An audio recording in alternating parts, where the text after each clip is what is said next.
How's it going, everybody? Welcome to the block, and we're going to do a quick episode for you guys today. Obviously, joined here with Sam, and he's going to lead us through the hockey unit. So, Sam, take us away. All right, thanks, Matt. First things first, we have a champion now, the Colorado That's Avalanche. without a doubt. Yeah, they showed they were the champion. They won in 6 games this series. They are now Stanley Cup champions. So first, what did you think of this series?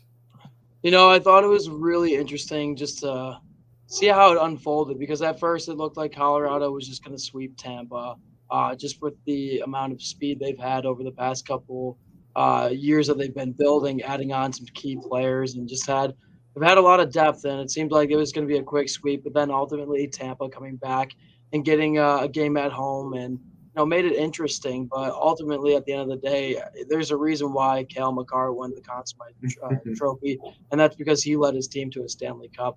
Well deserved of it. It was a great series overall, though.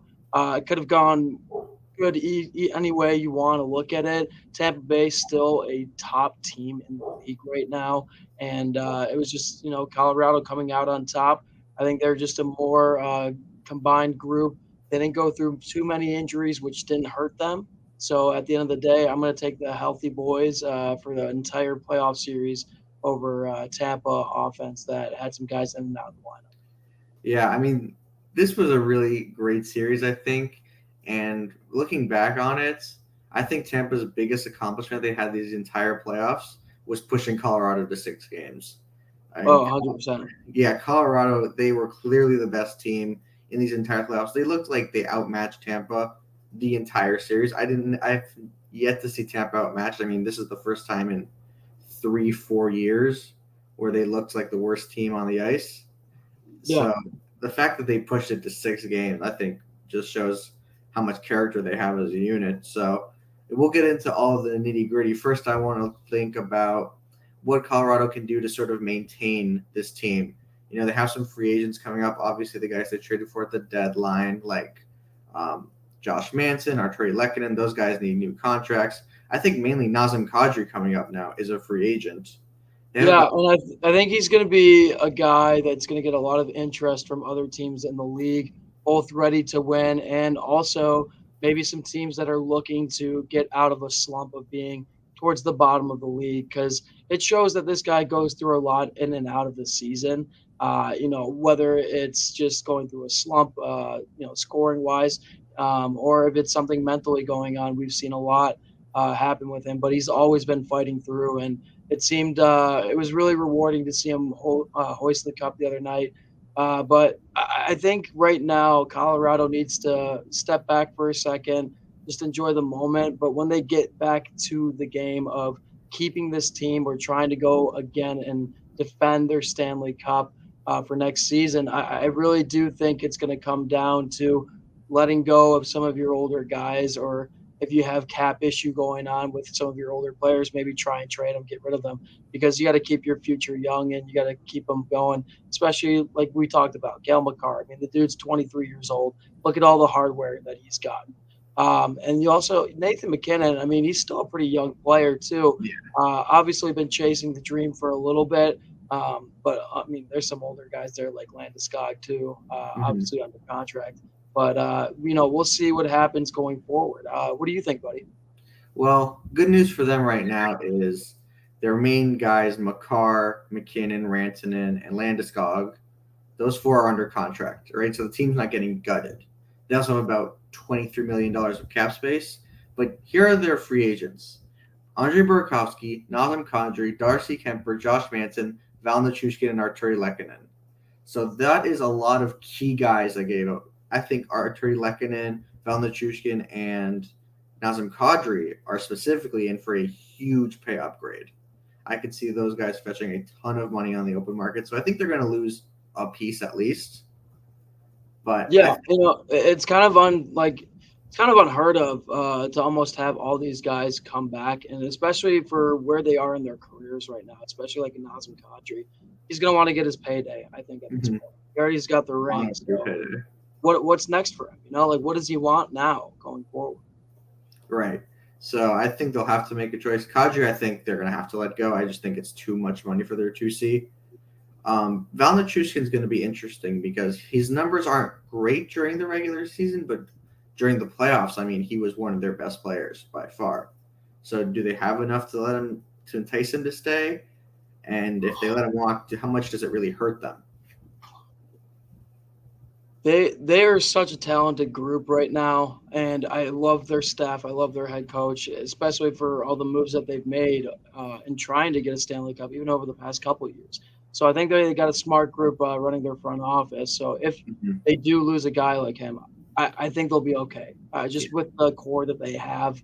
I mean, look at Tampa. Everybody's like, oh, they moved on from Tyler Johnson at the time. Never thought that it would be that big of an impact. They went Yeah. right back to a cup final. They trust in other guys, younger guys, to come in, step up because they have that core: Stamkos, Kucherov, Hedman, and a couple other guys like Palat. It really comes down to your core, and then from there, once you hit the playoffs, it's going to come down to is your bottom six going to be able to help you out defensively and offensively. And at the end of the day, I think Colorado's got that awesome start going into next season. Yeah. So transitioning to Tampa, I'm sort of curious how they bounce back from this, because Colorado, we mentioned, is probably going to be right back in it. And they Yeah. clearly looked like they weren't really good enough to beat them. So if they have to go against Colorado again in the finals, I don't see with this current roster how they improve at all if there's enough internal. Well, and this going back, this series was a little weird because there were so many times where I'm looking at the series and I'm thinking, if Tampa had the first overall seed going into the playoffs or a better seed than Colorado did, and they had home ice advantage for the first two games, they might have taken a momentum swing. I mean, it seems like both these teams were so good.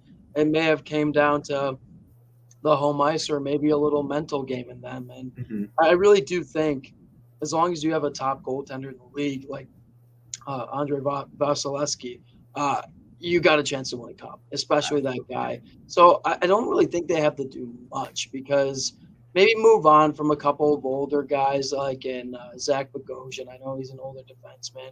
Maybe if you want to try and get that young talent that Colorado has had this past year on the defense, maybe step up in that direction. But right now, they're going to have to look at their cap space and trade some guys to, make sure they're ready to go for next season. But I think they're perfectly fine where they're at right now. I don't think they need to worry about it. Hey, I mean, going to the Cup 3 years in a row, pretty impressive. Yeah. I think when I look at them, I think of what the Warriors just did in the NBA, right? They took a couple years off, regrouped, got some talent, and they are right back in the final. They won it this year. I I think couldn't agree more. probably has the same idea in mind, right? They're probably losing Palat in the offseason. I think that's what's expected. Brendan Hagel will have to step into a bigger role. That's fine for them, I think. But maybe this year they're worse off than we think, and they get a high pick, and they, can acquire some young talent that way. Maybe Yeah. that's their plan. Maybe that's how they move forward because their core is aging. I mean, Stamkos is now in his mid-30s, close to his late 30s. Kucherov isn't getting younger. Point is the only guy that might ascend a bit. That's something maybe they just look at the Braden Point injury and say, oh, he'll be back next playoffs. We could have won it this year. No changes. That's possible. But I think they're going to lean more into having a down year or two to really regroup. Yeah, I think they'll be all right. Like you said, a good comparison with the Golden State Warriors.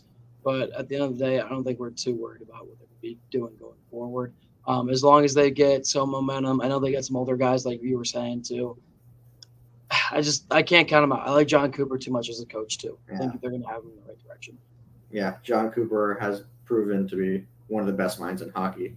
So speaking of coaches, we have some coaching news coming up now. The Florida Panthers hired their new coach, Paul Maurice, formerly of the Winnipeg Jets, coached the last 9 years in Winnipeg.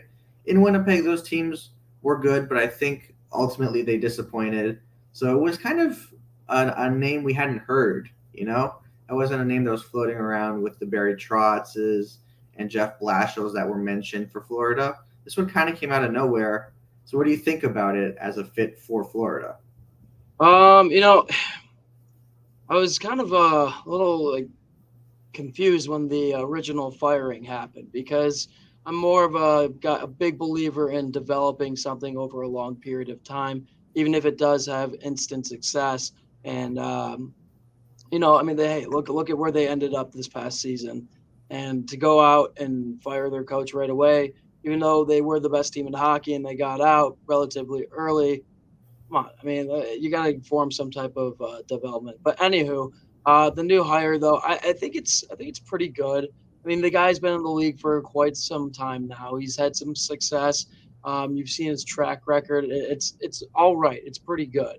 At the end of the day, though, I think the team is just too good right now to the point whoever you bring in, they might get you right back to where you were last year.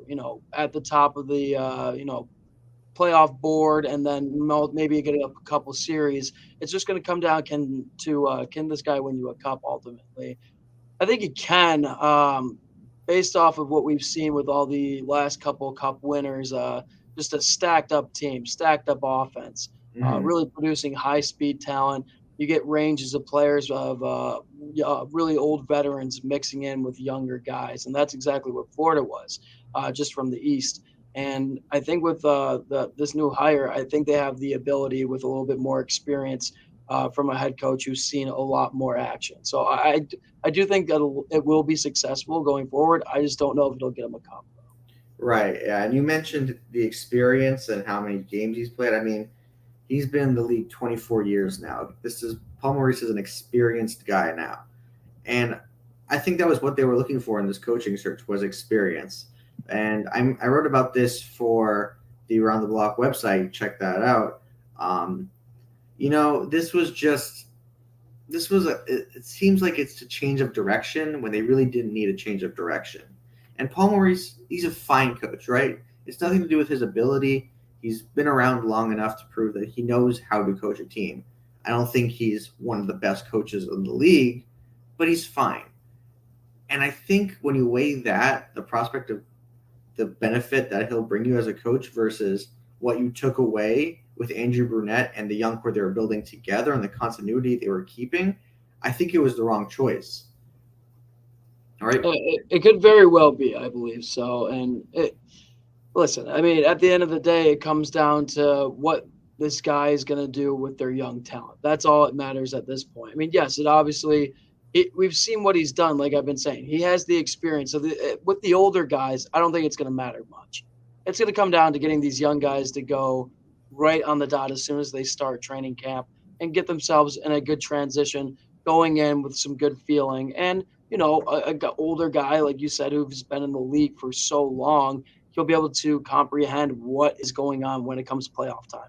And that's when it matters. And this team is so good right now that obviously, yes, they want a high seed in the playoffs, but they have the ability now with this coach, I think, to kind of ease off and just be like, hey, obviously, let's prepare for the regular season, but our season starts when the playoffs start. So Mm-hmm. we'll see what happens. That's I think that they were thinking, right? Yeah.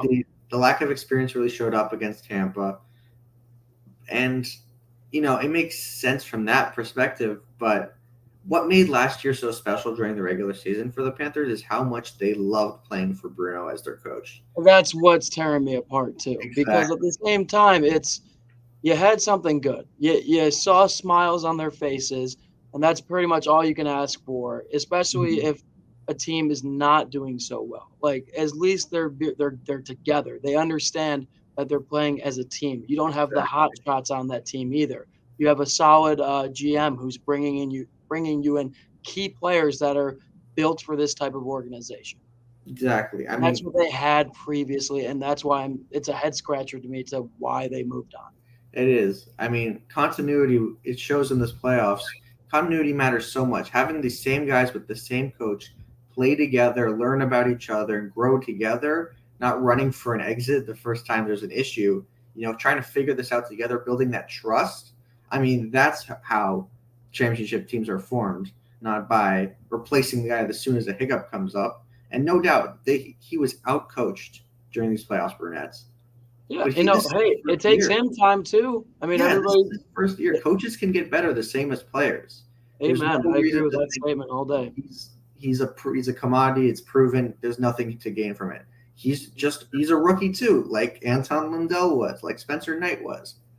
They're just rookies. Even if it's a coach, he's still learning on the job. I think they should have let him learn. I think they should have grown together, honestly. Yeah, we've been preaching it all day, and I think now that they are, have officially moved on and found another guy, though, they just have to look on the positives going forward. And there's really not a whole lot to throw out negative from this move. I mean, it seems like a really good move for them. It's just, every once in a while we're going to be throwing it back to, but why did we have to get here in the first place? Mm-hmm. And as long as this team is still in the good, good spirit that they were in the regular season this past year, and even into the playoffs. I mean, this team shows emotion too. Yeah. But that's what I'm kind of Great nervous about because that's where it came from. It's from our old coach. So we'll see what happens, buddy. I mean, this is kind of a coin toss right now. Yeah, really up in the air. All right, last thing I want to talk about today, the 2022 Hockey Hall of Fame was announced today. Some really nice things. I honestly, really, really a nice touch for them to include these guys together. The Sedin twins and Roberto Luongo all getting inducted into the Hall of Fame today. I think we both knew that the Sedin brothers would go in at the same time. Mm-hmm. But my goodness, to have another teammate and one of the greatest goalies to play the game in Roberto Luongo, it makes it extra special. They're probably going to have a really good time when it comes down to ceremony, and just to be with family and friends, people that they've been together with for such a long time. So it's really good by the NHL, I think, to kind of include them all together. And then they also have a good couple other guys going as well, especially a guy in Daniel Alfredson. Really excited to see him getting inducted too, even though was a big rival of mine growing up as a kid. But man, he was a hell of a player. Yeah, I think it's a great class though. I can't complain. No, it's a great class. I mean, that 2011 Vancouver Canucks team that made the finals and lost in 7 to Boston, that was one of the best teams, one of my favorite teams growing up. With the Sedins, Ryan Kessler was back there, and Luongo and Ned. It was really, really a good team to root for. Yeah, and just the chemistry that they've had over the years and stuff. You can see it's a big family atmosphere that they had over there in Vancouver years and years ago. And it's kind of crazy to think of how long it's been since they've played the game, especially that night when Daniel and Henrik had their final night on the ice. And I believe it was Daniel who scored, I think, a late goal to win the game, or maybe it was an OT winner, I believe. And just seeing them all celebrate was cool. Obviously, Luongo has moved on. Might have been in Florida at that time. Not 100% sure. But like I said, though, a really good, classy group of brothers, and then an even classier goaltender. I think nothing but the best of them. Yeah, I mean, how lucky of them to be drafted to the same team and spend their entire careers together. It's very rare too, especially with their whole story, their whole background. You always see these brothers come out, and they are always playing against each other. They have the game circled whenever they're going to go against each other. But they circled every game they played because they were playing together their entire career. Yeah, really a great story. Happy to see them immortalized in that Hall of Fame. So I think that's going to wrap it up for us here. Thanks to everyone for tuning in, and I'm going to send it to Matt, who's going to transition it to basketball. All righty. Thanks, buddy. All right, guys, we're going to do a quick transition here into basketball, and I believe this one is going to be taken by Tim and Ben today. So you guys enjoy, and I'll see you for football.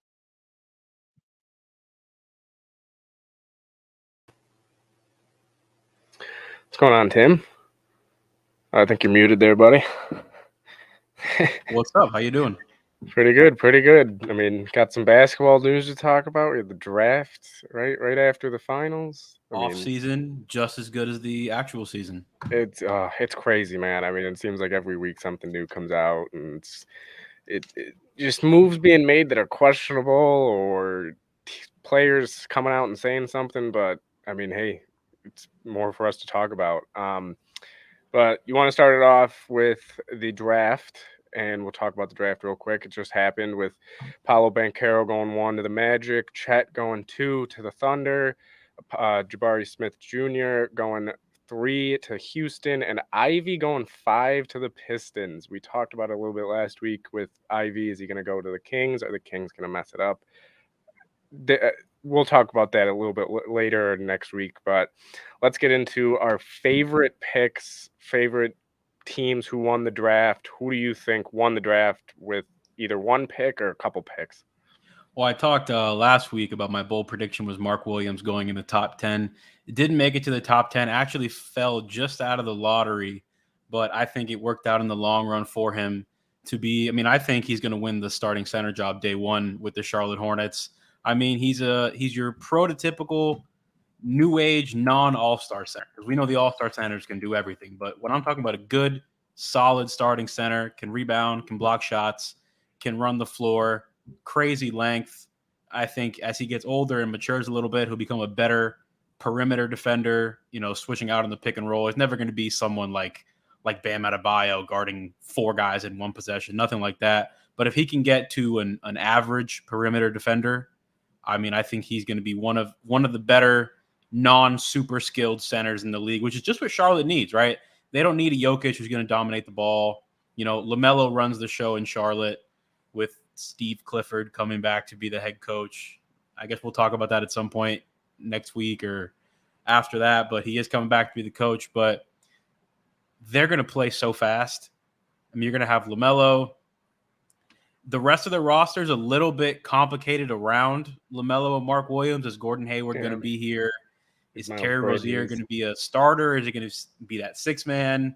I think Kelly Oubre's hitting free agency again, or he might be next year. They have a team option. Miles Bridges took it out of his Instagram and Twitter and everything, and posted something about LaMelo saying it didn't actually say anything, but it seemed like it was like, "Oh, I'm out of here." And the caption said, "If Charlotte messes up, he's going to Detroit." Apparently, so Charlotte's got an interesting offseason that they're going to have come up with. I mean, realistically, who's going to give him enough money to where Charlotte's not going to match it? Oh yeah. Is Miles Bridges actually worth I think the only way they don't match is if he completely gets maxed out, which I think even then there's a chance they match it. Yeah. I mean, he did kind of have a breakout year. Who again is going to do it? I mean, Detroit, are they going to pay that much for him? I mean, they just had a great draft. And I mean, there's a lot of talk about them having money, and who knows what's going to happen. So, I mean, if it is him, I wouldn't spend that much on him if I was Detroit. I mean, you have young guys right now. Wait for that guy that you really want to bring in with them, like that perfect match to fit with Cade, Ivy, Duren. I mean, those 3 right there you can build off of for the future. So, I mean, is it going to be Miles Bridges? Maybe. Ideally, Saddiq Bey should be playing the 4 anyway. Yeah. Right. If you want to space the floor out. Yeah. But, I mean, I think Detroit nailed the draft also. I mean, obviously, the Knicks, everybody thought Duren was going to the Knicks, and I don't know what they did. I mean, it took people 20 minutes to figure out what was going on, even longer for some people. I mean, you didn't even know Woj. It was a competition between Woj and Sham to get it out. Who's getting that news out first? Where is he going? But another team that I mean, right after that Mark Williams pick, I love the AJ Griffin to the Hawks. Yeah. I had him in my top 10. I think he should have been a top 10 guy. I mean, he can shoot threes. He's not the best defender. Watching him for me, he looks like a poor man's Klay Thompson right now. I mean, obviously he's not Klay Thompson right now, but I love that pick. You pair him with Trey, being able to hopefully shoot the 3 as efficiently as he did in college. But I loved that pick. I thought that was a steal. So 15 and 16, right outside the lottery. Got lucky for the Hornets and Hawks, in my opinion. I loved that pick. And I'll tell you what, Griffin's not a great defender right now, but he's 18 years old, and he's got the length necessary to be a plus defender. So, I mean, we'll see. I mean, I think it was Pat Riley, like last week after the draft, they were asking him about Nikola Jovic defense, and he goes, well, most guys who are 18, 19, 20 aren't good defenders anyway. Defense can be taught. Yeah, and he's got the build. He's not exactly a small – I mean, I said he was kind of like a poor man's Klay Thompson, but he's bigger than Klay. Like, he's a big – longer, too.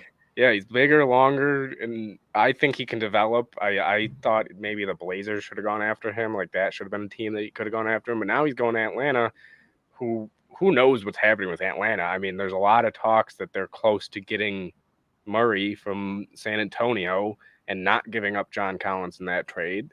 So if they can run that lineup of Trey, Murray, maybe Griffin at the 3, Collins, I mean, Griffin will probably start on the bench to start the season, come off the bench. But I really love that pick. I think he could turn into a very, very nice piece. I think he maybe not with the Hawks anymore. He might not turn into that superstar type player because he won't have to be that superstar type player. But I thought going into the draft, if he could have gone to a team that needed a guy like the superstar, he could have turned into that superstar. I think he had that potential. Like you said, he's young. He's got every physical attribute that you would want out of a guy that's coming out of the draft, and he can shoot. So I loved it. I think AJ Griffin should have gone at 8 or 7, in my opinion, but he falls to the Hawks. Yeah, and I think Atlanta's probably not done even after the DeJounte Murray trade. You keep John Collins. They have other movable pieces. There may be a 7-footer who can average 40 becoming available from Brooklyn. So we'll see then. And speaking of Brooklyn, they've got some things to deal with. The number one being Kyrie Irving.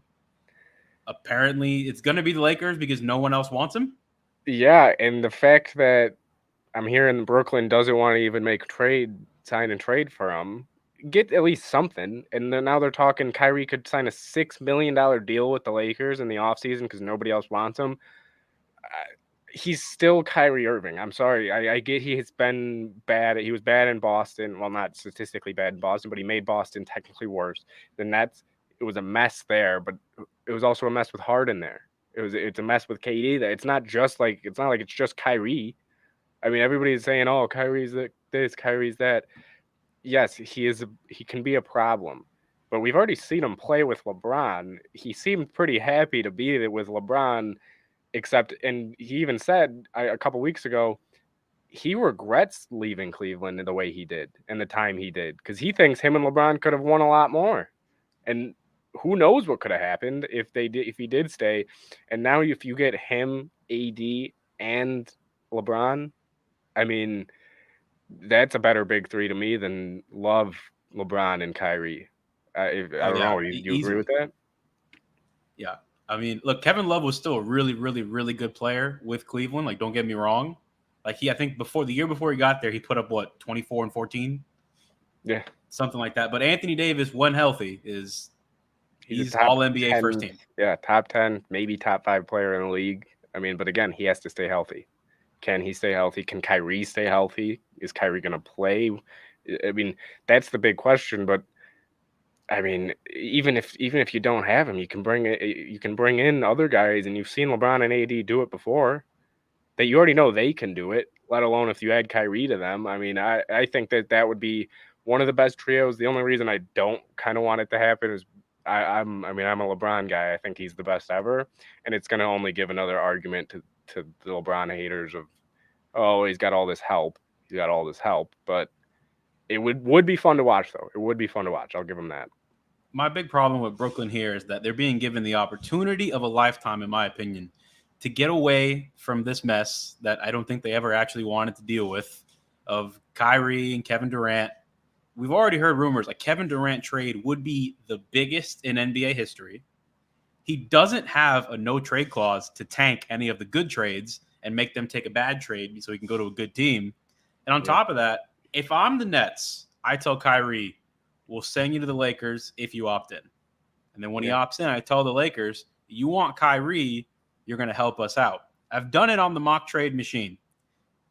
Russell Westbrook, one of Austin Reeves or Max Christie as a sweetener, young player, a second rounder, and the only pick the Lakers are allowed to trade is the 2026 first rounder, which if I'm Brooklyn, I'm jumping all over that because those guys are going to be gone by 2026, or at least one of them will be. Especially the fact that the Nets have absolutely no picks for the next 3 years because of that James Harden trade from Houston. So you at least get a pick back that you could maybe turn into another year's pick. You could trade up in another draft or whatever it is. Who knows? But yeah, the Nets are in a weird position right now. If you would have a year ago, they had James Harden, Kyrie, and KD. And now it's looking like they're not going to have any of them. this upcoming season. But yeah, that Kevin Durant trade, I mean, they could go anywhere. Honestly, if I'm them, I'm calling San Antonio. I'm saying, hey, San Antonio, give me Murray, give me a couple picks. I mean, it seems like they already want to get rid of Murray. Why not get somebody? And the problem is, I think San Antonio's heading towards a rebuild. And that roster, I mean, to get Kevin Durant, right? The returning roster would be Kevin Durant and like Jakob Poeltl. Yeah, I mean, and a bunch of picks. That's really, I think it's going to be like at least, it's going to be like a Sam Presti type of picks. I mean, that's a team that could be it could be potentially OKC. I think you're going to see an Anthony Davis type of return. And I think Anthony Davis was 4 players. It was Josh Hart, Lonzo, Ingram, and picks, 3 3 or 4. One of them was the 4th pick in the draft that year. I mean, OKC, I think that's if I'm OKC, I'm jumping all over it. I mean, you got Shea, you got Chet.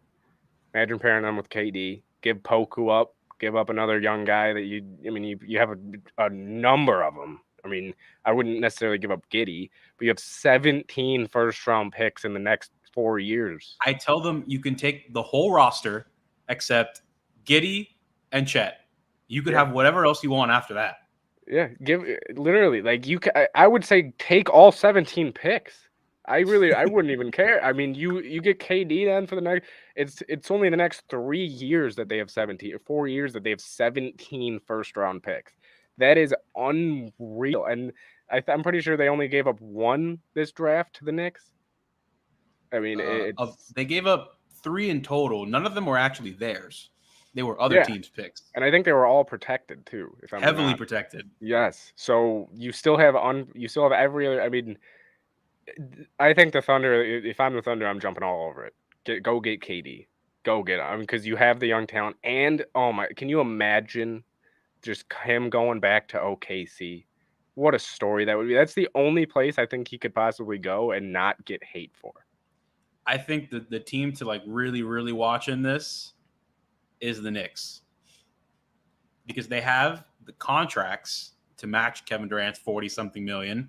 Now they have draft picks and they have an enticing young player in RJ Barrett. Yeah. Of every team that would realistically give up their best young asset for Kevin Durant, RJ is at the top of the realistic ones, right? Because you call New Orleans and it's like, hey, we want Zion. Yeah, no. Yeah. Memphis, we want Ja. No. Minnesota, Anthony Edwards, probably not. Yeah. But I mean, RJ Barrett, I'm trying to think of the other ones. I'm thinking maybe I don't think the Celtics would give up Jaylen Brown. I don't think so. They just went to the finals.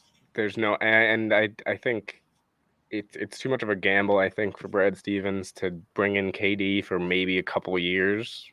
And then all of a sudden, if he left again or something, and Brown's young, him and Tatum look like they could be the future. So I don't think the Celtics are a team.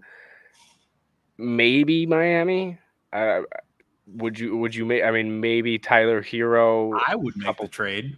Tyler Hero, I'm not controlling the team.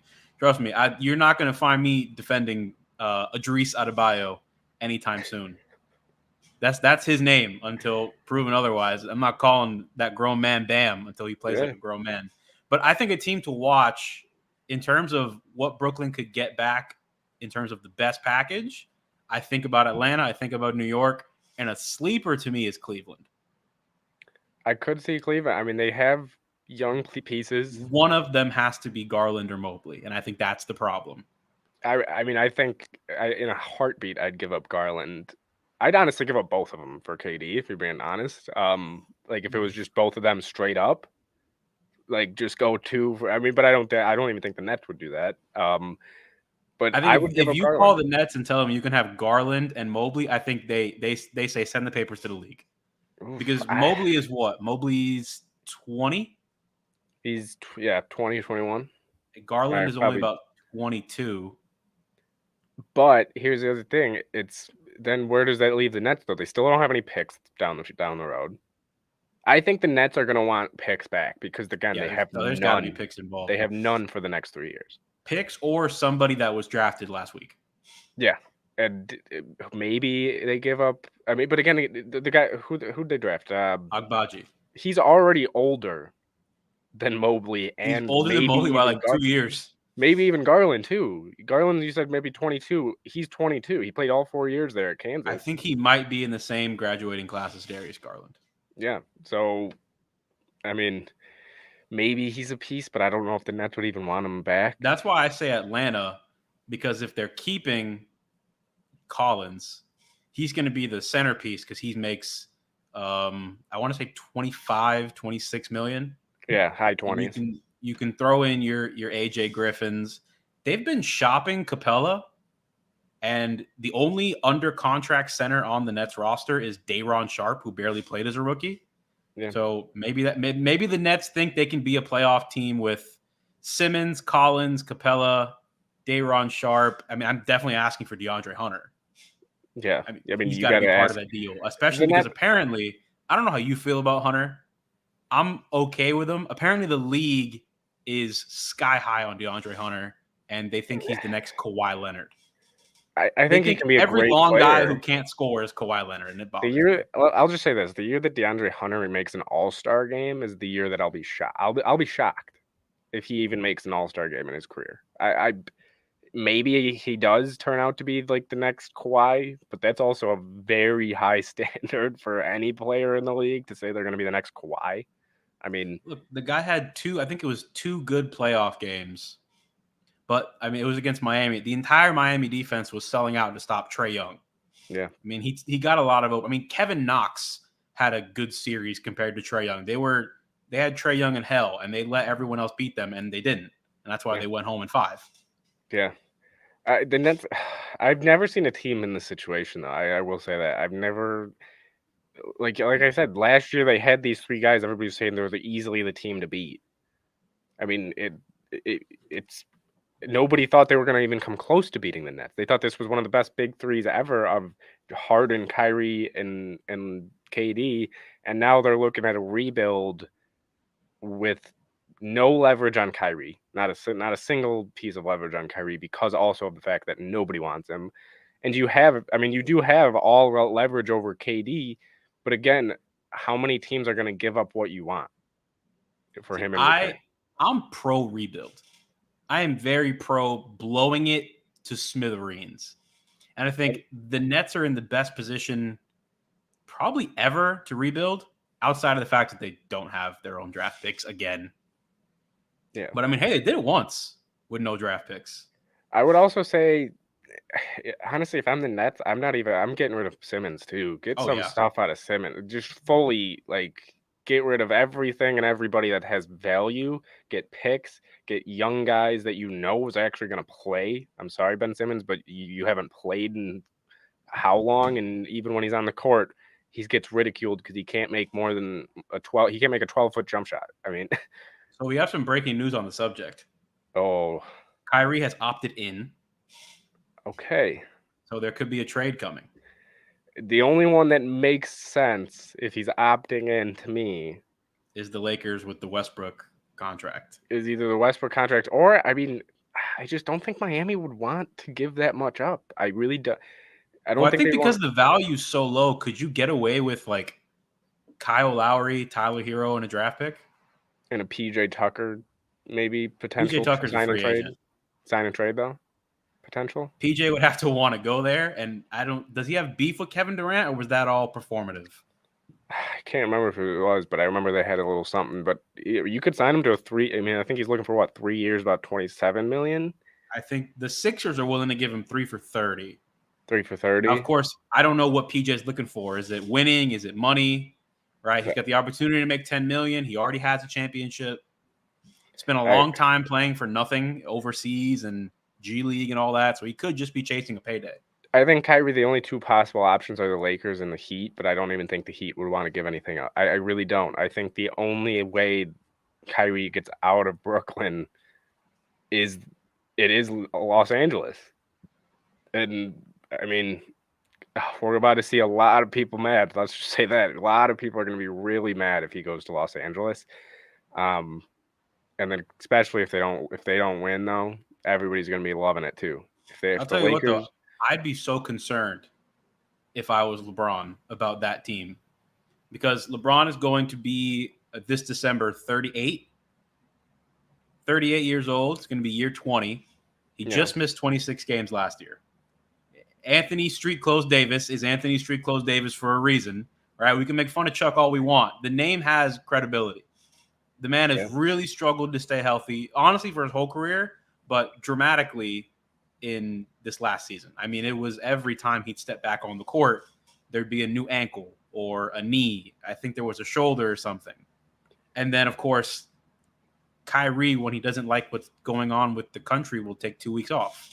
Yeah.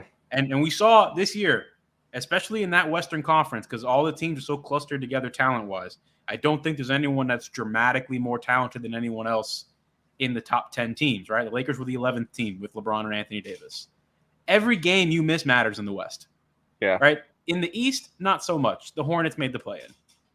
Yeah. I mean, but here's the thing, though. Even if AD misses half the season, let's just say he misses half the season, I'm still relatively confident that LeBron and Kyrie, if Kyrie's playing every game, we also have to remember that, too. He might not play every game.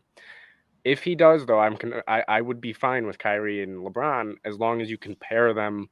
Start actually signing players that will make a difference on the Lakers. I mean, it's like it's past 2 years. It's been like they've signed players that, we'll give them a shot. They could be good. What happened? They're never good. DJ Augustine was getting minutes for that team this year. Malik Monk was supposed to be one of the best players on the team, and everybody was like, "Oh, he's gonna have a great year. He's gonna have a great year." He had about 10 games I saw that was good for him. I mean, Kendrick Nunn missed 70 games with a knee sprain. Yeah, I mean, the Lakers got to start signing people that they know. I mean, 2 years ago, Rondo was one of their best players too, and he helped them win a championship. Go get guys that you are smart with the ball, that can actually make shots, and not just, maybe they can make shots. Maybe they can turn into what they were 2-3 years ago. I mean, Melo was he's their 7th or 6th man on the team. He was honestly their most consistent player because I think he was the only one that didn't get hurt.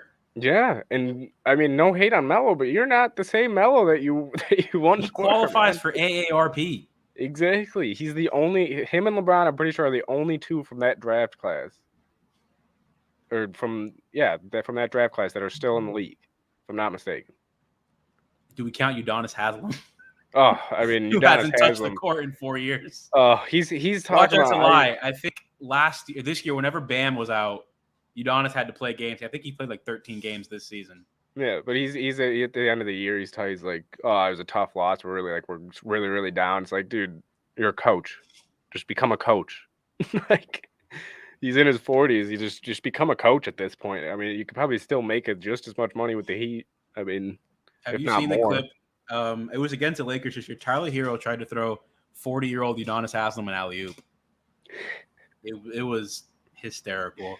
See, we laugh about Udonis Haslam not being able to jump at 40, and that we see LeBron dropping 30 a game at 38. I mean, that it just shows how difficult it is to play once you get up there in the 30s. Spend money on your body. There's 3 guys who spend $1 million per year on their body.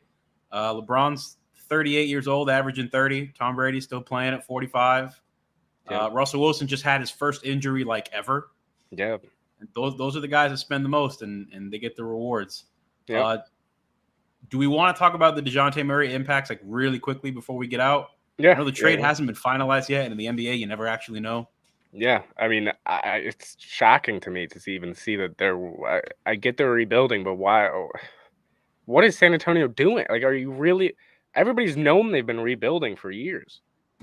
I'm sorry, but what is trading Murray going to do for that franchise besides give him some picks and not John Collins apparently? It blows my mind what San Antonio's doing, because it's not like Murray's almost 30 or he's in his late 20s. He's a young player too. So for me, that Murray trade, good for Atlanta if they can get it done. It's phenomenal for Atlanta if they can get it done. But it blows my mind that San Antonio's even wanting to trade him. So I hate to blow up the entire topic. I did not read the entire breaking news report because it cut off and a little ... Okay. He's opting in to stay with the Nets, according to him. Okay. Oh my god. Like this, Kyrie. This is why nobody wants you on their team because you're back and forth every 2 seconds. Wow, that threw me for a loop. You got even Shams. I can read you the quote if you want. Yeah. Here Go we ahead. go. Normal people keep the world going, but those who dare to be different lead us into tomorrow. I've made my decision to opt in. See you in the fall. A11, is that his tag or whatever? Yeah. I guess. I mean, I I am so in a week. I would not be shocked if he's traded. Let's just say that. I don't necessarily know if I fully believe that he's staying there. I, it's just it was so obvious. Like people were saying, it's a set in stone. He's out. He's not coming back. And now all of a sudden he's going to stay there and opt in. I mean, I mean now the Nets could still trade him too. That's the thing. The Nets could still say, "Hey, we want to ship you to LA for this I package." don't think he has a no trade clause either. I don't think him or Durant have one. Yeah, the only leverage, the only reason that Kyrie had leverage in the situation was because nobody wanted him. So now at this point, the Lakers could still trade for him. I would not be shocked if the Lakers still trade for him. I'm kind of shocked that he's even saying he's going to stay there. I mean, but again, Kyrie, this is the number one reason teams don't want you. I mean, it's just I don't even know. It's really blowing my mind. So before we can get back to Atlanta, I guess let's talk about the Nets. If they were to keep this together, I guess this is a lot of pressure to put on Benjamin Simmons to come back and fix this because they were healthy in the playoffs against the Celtics and they got shut down. I mean, Kyrie had a couple big outbursts, but Kevin Durant got completely shut out. And yes, Celtics are a good defense, but I watched Steph go for 40 on them. I watched Jimmy Butler go for 40 on them. And I watched Giannis do it too. I mean, Kevin Durant was the only one that was just completely locked up the entire series. They kind of let Kyrie do whatever he wanted. He didn't see too many double teams. Do we think Ben Simmons takes some pressure off of? I can't believe these words are coming out of my mouth. But how does Ben Simmons impact the Nets' title hopes is basically what I'm asking you.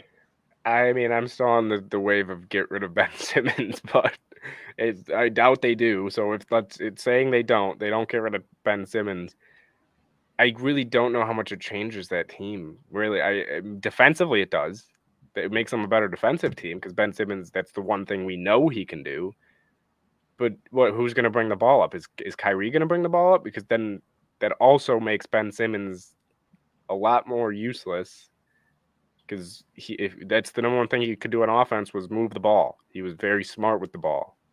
But again, if he's with Kyrie and KD, was he going to play the 4? Honestly, if I'm the Nets, I'm plugging him in at the 4. Play him at the 4 and tell him don't leave. Don't even come outside the 3-point line on offense. Don't come near the 3-point line on offense. Just go down there, try to get offensive rebounds, try to maybe work on his post game. But that's what I'm doing. I really don't think because it's not like you can make Ben Simmons all of a sudden a great shooter. He at least would have to show signs of being a good shooter for me to think that he could even come close. He would have to show signs of caring about getting better at shooting the ball. Not just shooting in pregame warmups. I think if you make Ben a slasher, a cutter, hey, if he gets the rebound and you want to let him go coast to coast and make something happen, go ahead. But I think, slasher, cutter, hell, see if you can use him in the pick and roll as a roll man. He's a great athlete. He's almost 7 feet tall. Yeah. Great finisher around the rim, except when Trae Young is the guy going up against them. But defensively, he can be your Swiss Army knife, your Draymond. I guess that's the role for him. Draymond, current Draymond, who can no longer shoot. Except for game, 5 of the finals where he made 2 threes in a row. That was hysterical when he hit that corner 3. Oh. But I think last year when he was saying, "Oh, I'm done with Philly," I kept pushing a trade of Ben to Portland for CJ, and then some other things. I think it was Ben and Seth Curry to Portland for CJ and Robert Covington. Let the Sixers keep a good defender in Covington, bring someone who can score with the ball in their hands like CJ, But more importantly for Ben, let him be the focal point of a defense, because that's where he's going to thrive. How are you going to make Ben Simmons worth like the $35 million he's owed next season? Is to make him a Defensive Player of the Year candidate. I think he was in 2021. I think he finished top 5 in voting. I believe it was, yeah. Let him do that and just let him be a roll man, a cutter, a slasher on offense. I mean, if you think you can trust him to take the ball from the three-point line to the paint with the ball in his hands as an attacker, that'd be great too. But he hasn't really shown a level of commitment. And also, if you want to be an attacker to the basket, it can't just be layups and dunks. You have to have the ability to take a floater, take a jump hook, take an 8-foot jump shot, for Christ's sake. But, I mean, if he can just get that, Ben's going to be a really good player. But Ben is a layup dunk defense player right now. So is Clint Capella, right? So is Nicholas Claxton, who the Nets just had. You got to be more valuable than that because you're making double what Clint Capella makes next season. Yeah, I mean, this whole thing, I can't believe this just happened live because of the fact that it's just the opposite of what everybody was thinking. So the Nets, I mean, it's still, like I said, it could still be a very interesting offseason. I would be surprised if all three of them are on the team. I wouldn't be surprised if all three of them aren't on the team with Simmons, KD, and Kyrie. I mean, it's going to be a crazy, crazy offseason. And we'll obviously get into it more and more. But I think we're gonna go back to football now. Yep, we're staying on. We're staying on. We're staying on. But Matt's coming back in, and so we'll pass it over to Matt, or Matt's gonna join us. What's up, guys? What's up, man? Yeah. How we doing? Pretty good. I mean, we're a month away from training camp, gentlemen. Yeah, not too far, to be honest. So, I mean, it's the time of year you're getting excited to get back into football. Obviously, draft a little while ago, but seems like this is the time that you're starting to get that itch because there's really nothing going on right now until we start training camp. So it's a good time to be a football fan, plus of all the news that's happening right now in the league. First off, didn't anticipate about talking about this, but did y'all see the fight that's happening between Adrian Peterson and Le'Veon Bell? Yeah, I just saw it. What's going on? They're gonna go and box for a little bit. So what do you guys think about that? I think it's the stupidest thing ever. I just saw it hop on. I mean, it's stupid, but it's also entertaining. I'll watch it as long as I don't have to pay for it. I mean, but like, I don't know. For me, it's kind of like for guys that go through an NFL career and just get beat up all the time, right? And that's all they preach about 24/7 is taking care of your body, whatever it may be. No, especially a running back who gets, tackled consistently on the field. It's me like kind of like, oh, so now you're going to go into boxing where if you're not experienced or even if you are trained with it, you have an opportunity to get a concussion easily by getting smacked in the face with an easy left hook. So I'm just like, all right, guys, why are you doing it? Why are you doing it to your bodies? If you like it, sure. But I don't know. It's kind of odd to me. Give me Adrian Peterson. His stiff arm is one of the best ever.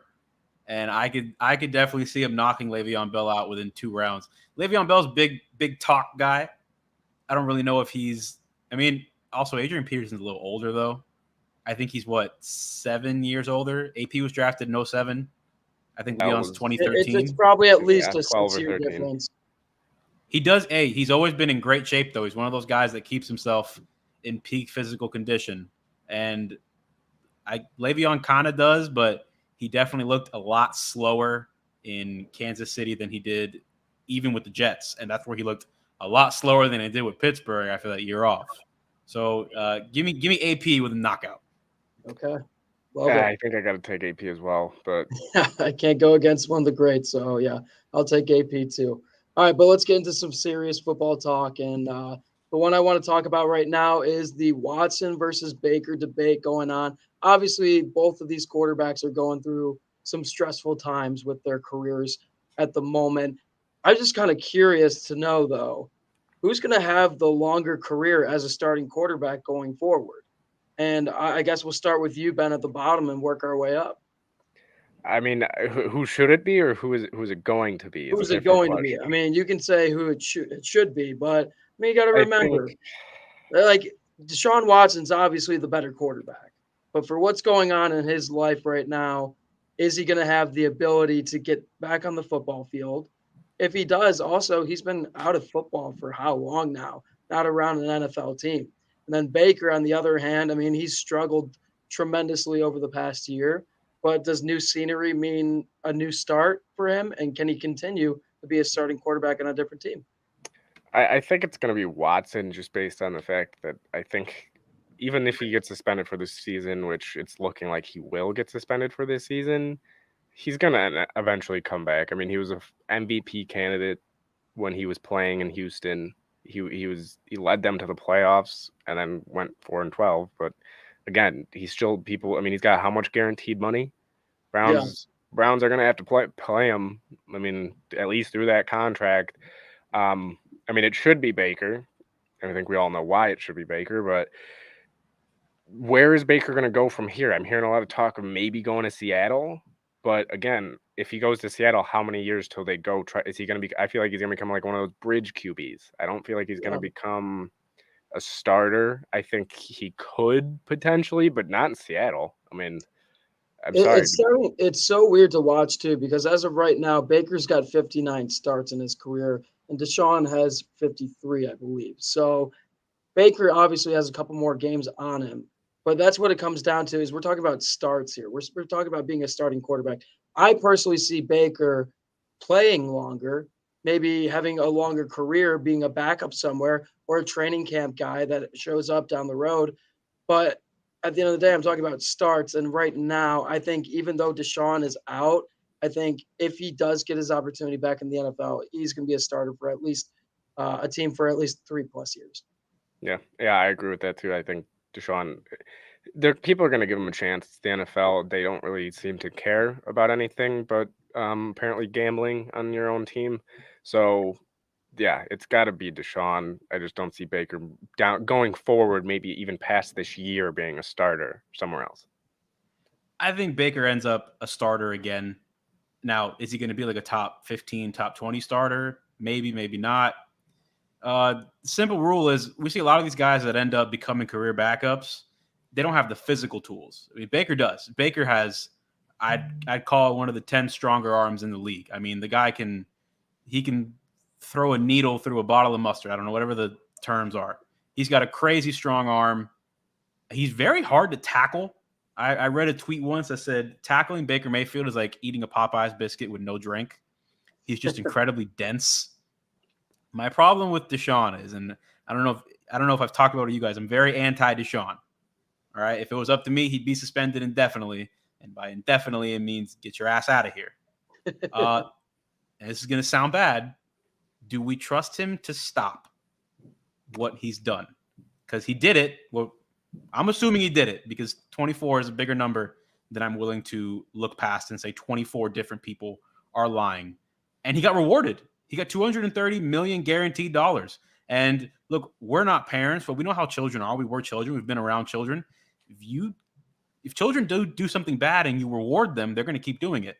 When you show them there are no consequences for your actions, they keep doing it.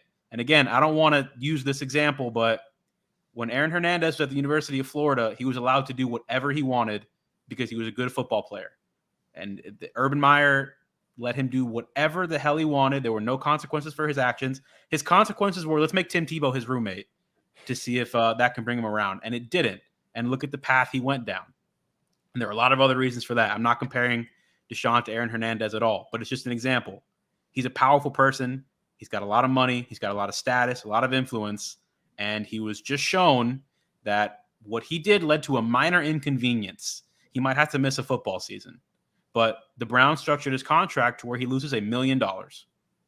He gets all 46 of his signing bonus. So do we trust him to stay out of trouble? Frankly, I don't.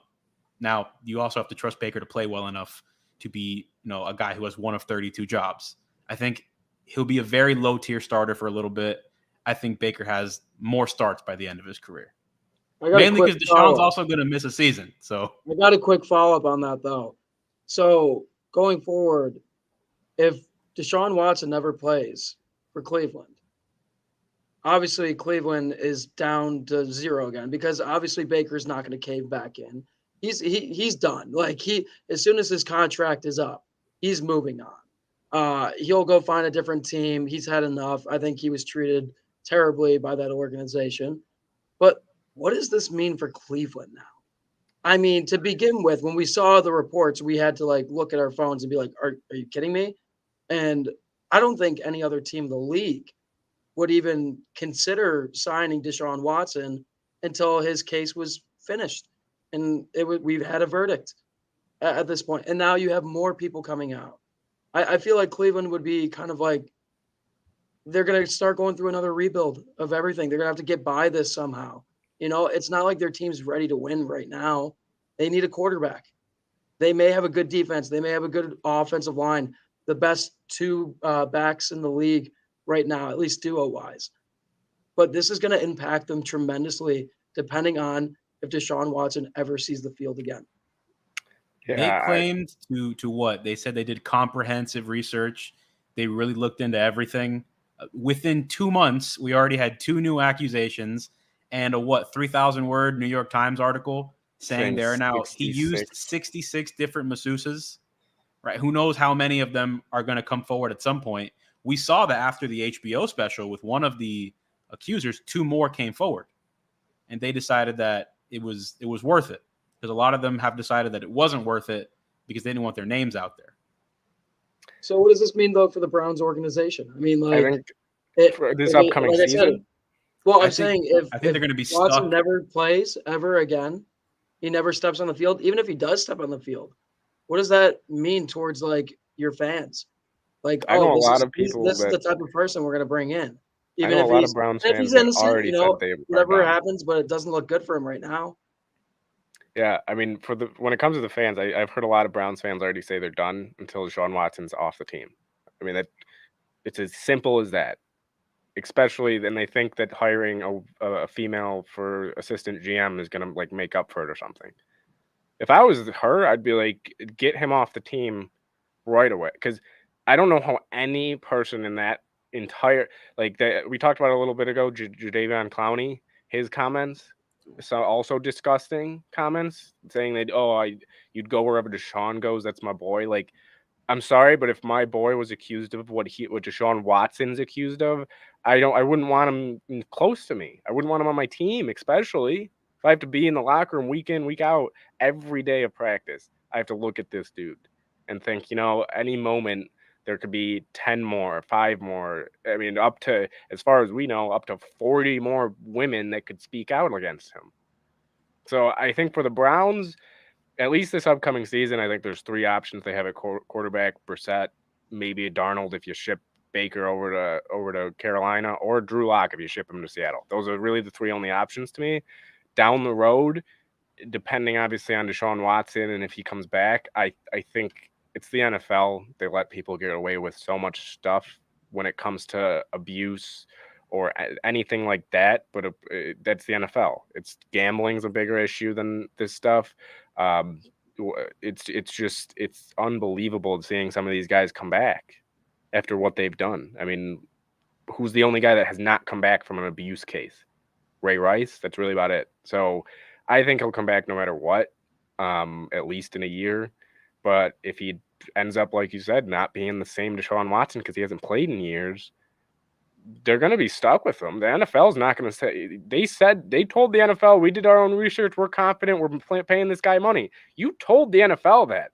They're not going to say, hey, Houston, give every pick back. You don't owe him the money, because the NFL does not care. You made your own investigation. You told the NFL you were confident in what you thought, and you just gave this man over $200 million. And all guaranteed. And it's not stopping. So I think the Browns, good luck. I have no sympathy for the Browns at all in this situation. They deserve everything that's coming to them as an organization. Do you think any other team would have done this? Atlanta was ready to do it. But even them, they didn't feel comfortable. Miami said they were not comfortable until this came out either, until they knew everything. I wish it was like that. It wasn't like that. It was just because of the Brian Flores lawsuit and Mike McDaniel came in. Everything was new. They didn't want everything stockpiling at the same time.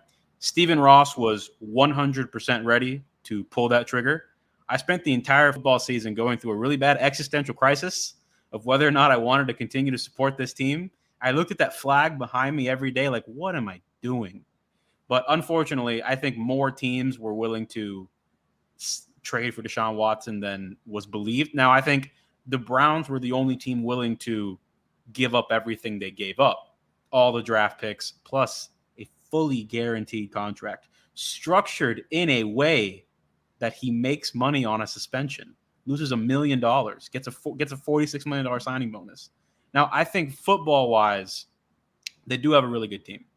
I think Stefanski's a good coach and Barry's a really good executive.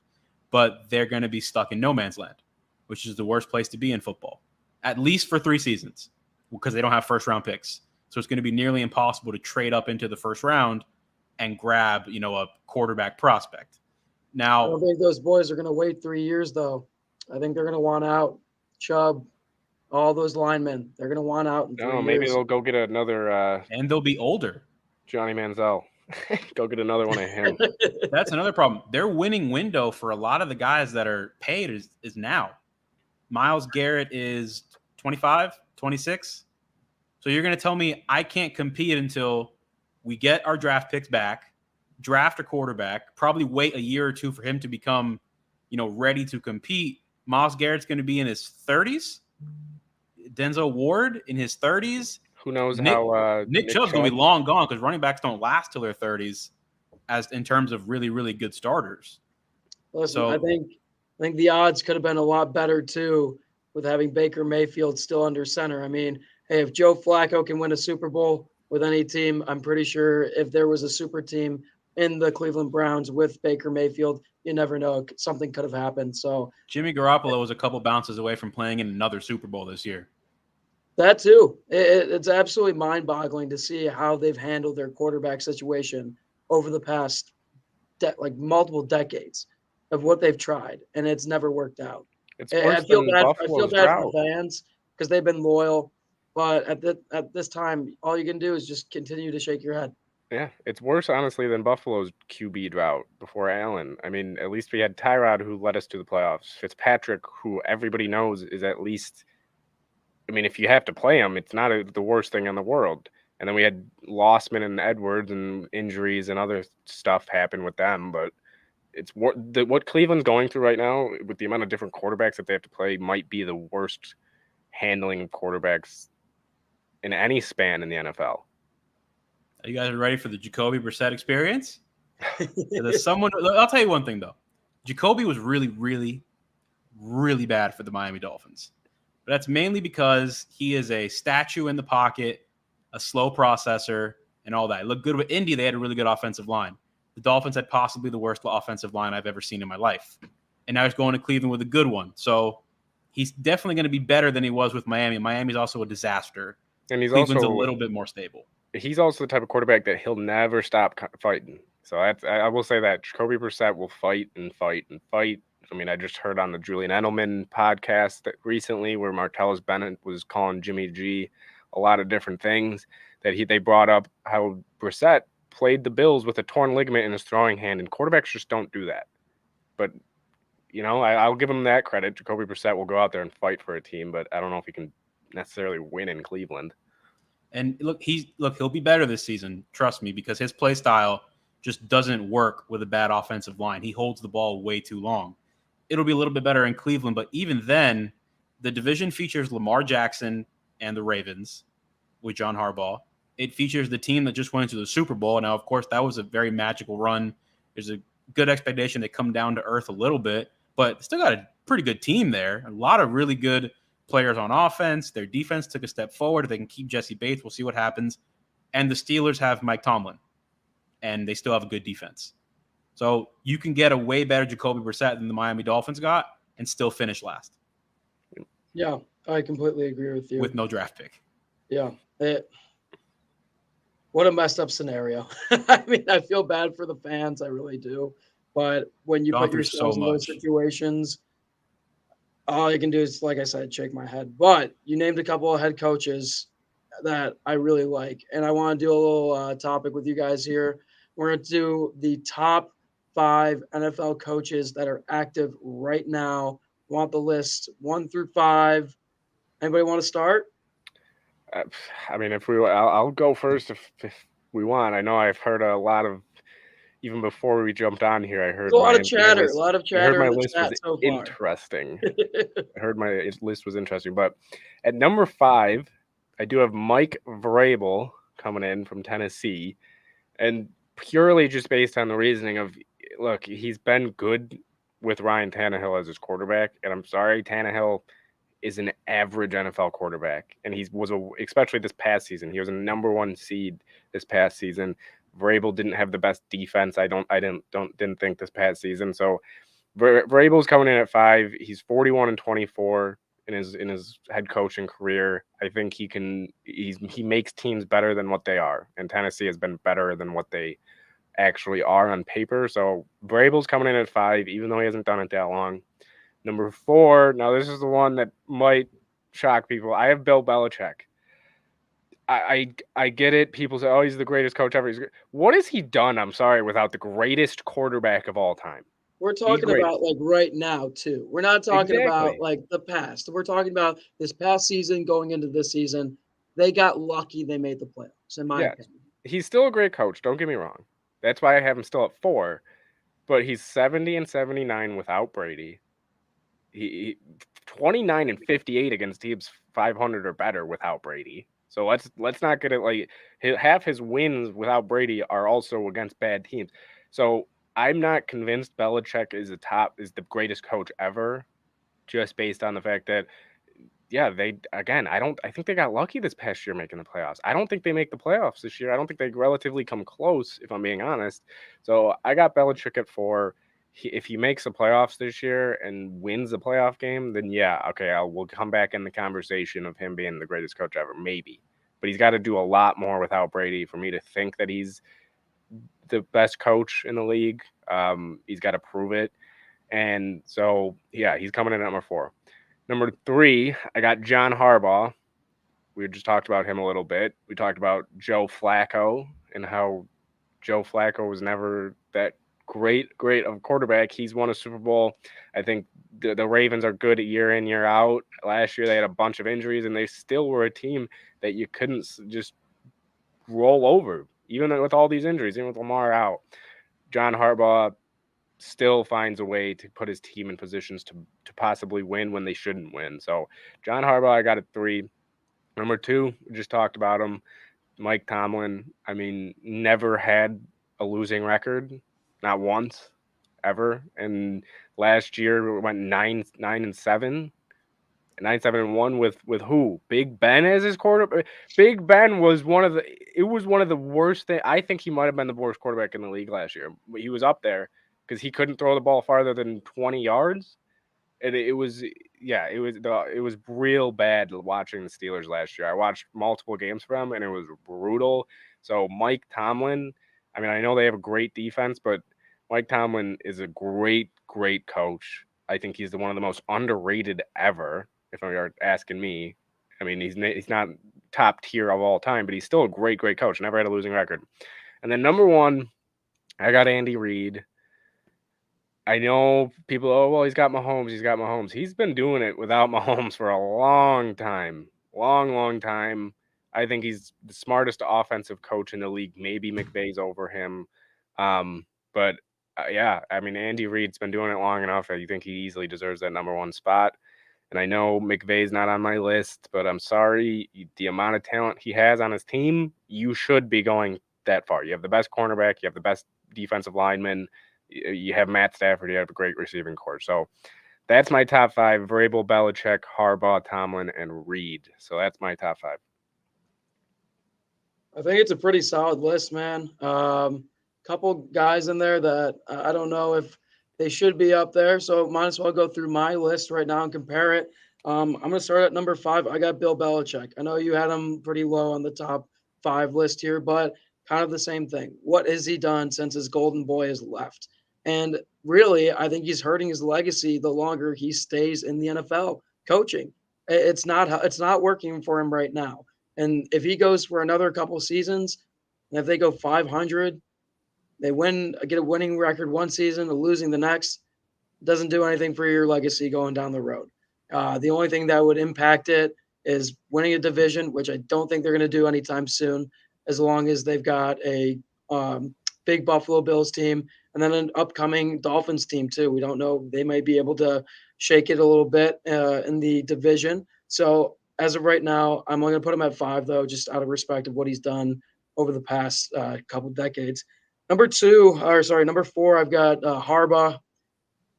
It's solely based off of what he's done with Joe Flacco and some of those earlier mid 2000 teams, and then also to kind of taking a chance and being the main voice of, hey, let's go get Lamar Jackson.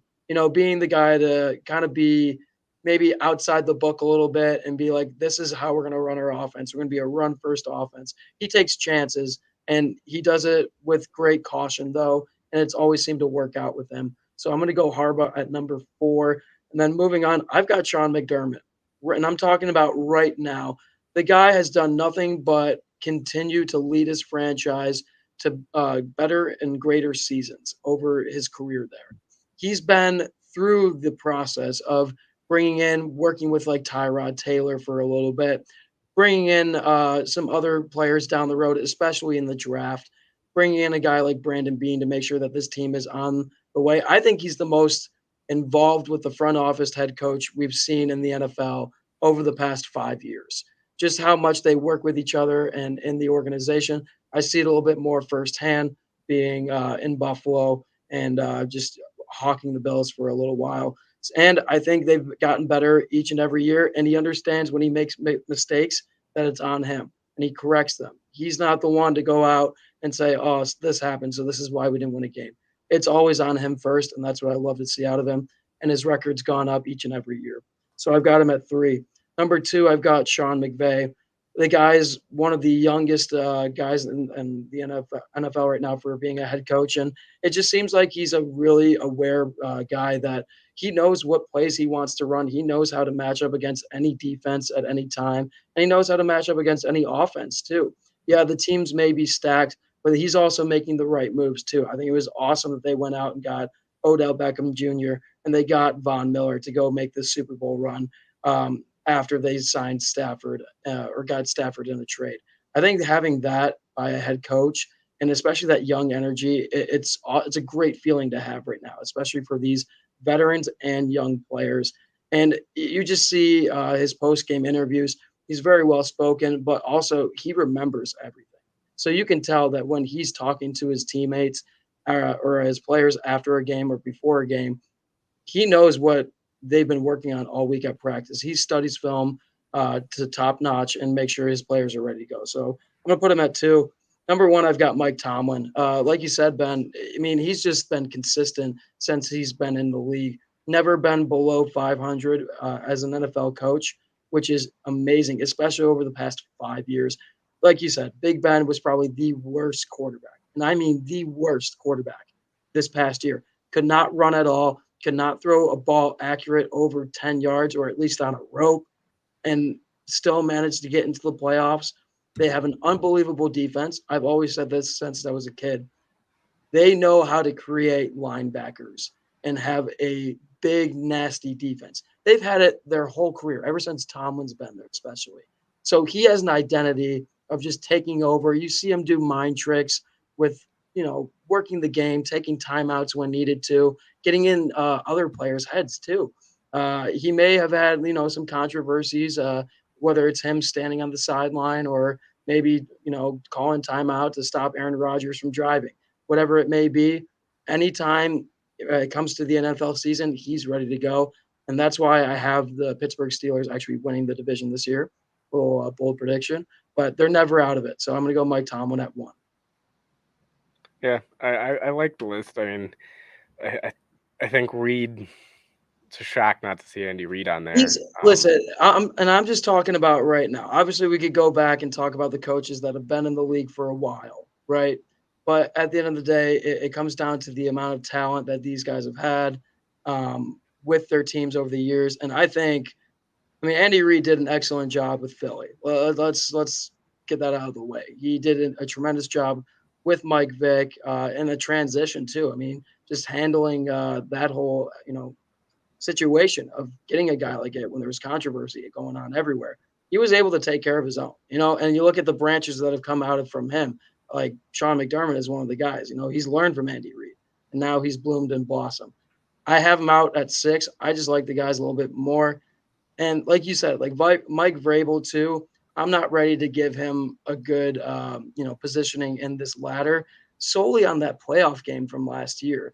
I know he's done a lot with Tannehill, but at the same time, I don't know how you can take a guy in Derrick Henry who had been out for basically the entire season and then just have him start and get the most reps in the first playoff game back. I think that's a huge coaching mistake right there off the bat, especially when you had a guy like Foreman who was ripping it up all season long. So Vrabel doesn't make the list. Andy could have made the list for me, but he's right on the outside. I will say McDermott's a shock to me too. Me and you have seen the most McDermott. I mean, it's just for me too many times where I question what his thought process was. So the reason why I also have him up there is because you got to remember this is his first gig in Buffalo being a head coach, and for what he has done, what he has transitioned over the past 5 years, you see him learning along the way. And sometimes these guys aren't able to, find a solution for all these problems, and they'll get fired and move on.